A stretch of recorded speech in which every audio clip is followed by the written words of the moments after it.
Today we have Carly Ebenstein, a dear friend of mine who I often consult with, and she has so much wisdom. So I'm really excited to present to you guys Carly and for you guys to get to know her.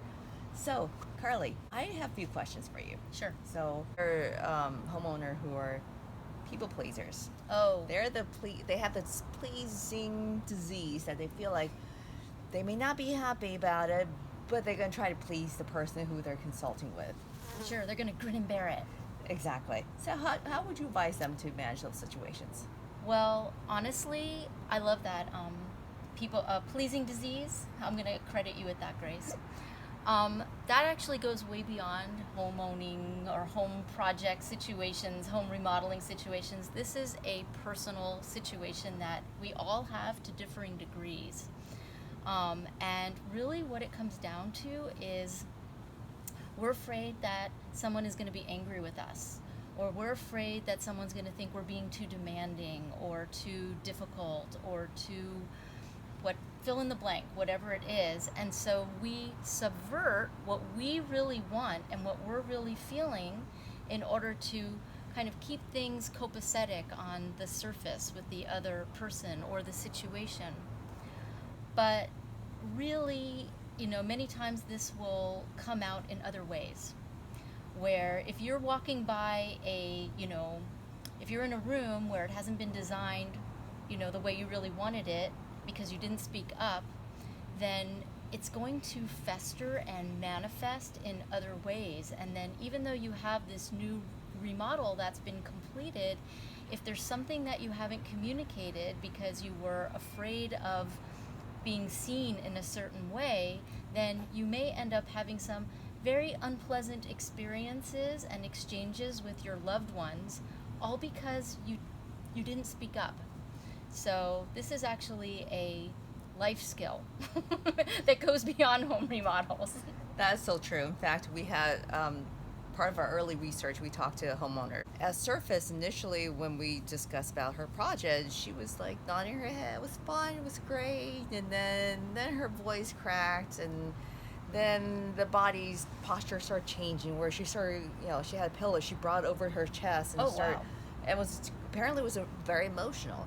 And just me asking the question, it almost feel like flickering that scar, and that make her feel very uncomfortable.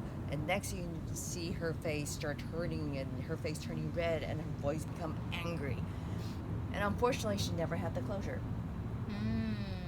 So what you describe is exactly manifesting to something else down the road, where they have a hard time controlling it because they've never gone through a process managing it or dealing with it.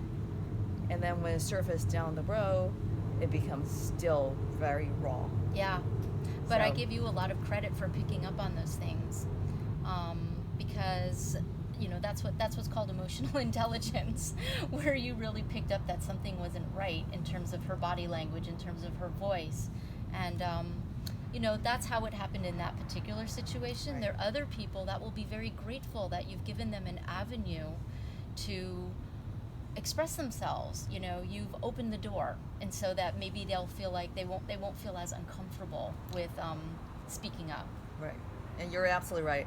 Even though there are a bunch of stats showing this top 3 complaints nationwide, but in reality, I think it's maybe even higher because a lot of people like this situation, they suffer in silence. They don't talk about it, and they just continue to live with it. And unfortunately, that is not a healthy way to live your life.